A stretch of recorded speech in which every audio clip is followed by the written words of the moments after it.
Russian drones made in Iran are used in a massive attack on Ukraine. Early on Monday, Russia launched a new barrage of missiles and drones into Ukraine as Moscow prepared to celebrate the upcoming 70th anniversary of the end of World War II. According to the Ukrainian Air Force, in the Kyiv area, Ukrainian air defense shot down 35 Iranian Shahed drones. But the falling objects harmed several structures and caused injuries to bystanders. At least 8 cruise missiles were launched from Russian bombers at the Odesa area, destroying food storage facilities. President Vladimir Putin has used the annual May 9 holiday commemorating the Soviet victory over Hitler to bolster his strongman image during his decades in power. Putin has cancelled parades in Russia's Kursk and Belgorod regions, which border Ukraine, as well as in Russian-occupied Crimea, so this year's celebrations will be subdued in comparison. Moscow's full-scale war against Ukraine is now in its second year, and there is no sign of imminent victory. After last week's drone attack, not even the Kremlin is safe. Ukraine claimed that it had successfully shot down all of the drones, but some of the debris that had fallen from the sky nonetheless caused damage. Kyiv Region Military Chief Sergei Popko said at least 5 people were hurt. Several vehicles were totaled, and houses, a diesel reservoir, and a gas pipe were also damaged or destroyed. The Odesa region in southern Ukraine was also attacked. At least 8 cruise missiles were launched by Russia, according to the Ukrainian military.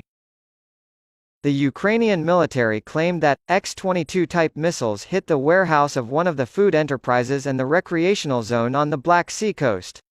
First responders are currently on the scene. 3 warehouse employees were hurt, but only slightly. Yuri Kruk, commander of the armed forces in the Odesa region, said that 1 person had gone missing.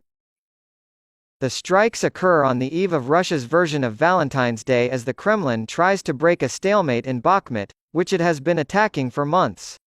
After threatening to withdraw his forces from Bakhmut due to a dispute with the Kremlin's top military officials, Russian mercenary boss Yevgeny Prigozhin abruptly reversed course and declared that his forces would continue to fight.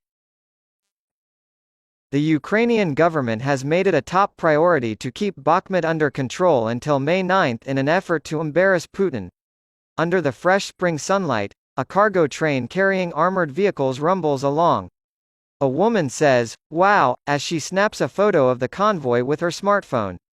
There was another train like this one not long ago, and this is the second one. The footage appears to have been shot in late March in Russia, and it depicts the transportation of vintage Soviet tanks. Moscow has occasionally repurposed aging military hardware in order to advance its war effort in Ukraine, but these are different. T-55s are being used, having been ordered by the Red Army of the Soviet Union in 1948, not long after WWII's conclusion. You can look for them in museums because they are so old. Historian and senior curator at the Imperial War Museum, IWM, in Duxford, Cambridge, John Delaney tells CNN, "This was the first main battle tank used by the Soviet Union in the Cold War era." Light, medium, and heavy tanks had each served a distinct purpose on the battlefield up until that point, as described by Delaney. Main battle tanks, MBTs, emerged as a concept in the 1950s with the goal of creating a versatile vehicle capable of a wide range of missions. More than 100,000 T-55s and their variants were produced for the Red Army, making them the most widely produced tanks in the world. It was a staple of armies from Egypt to China to Sudan because it was inexpensive, dependable, simple to use, and simple to maintain.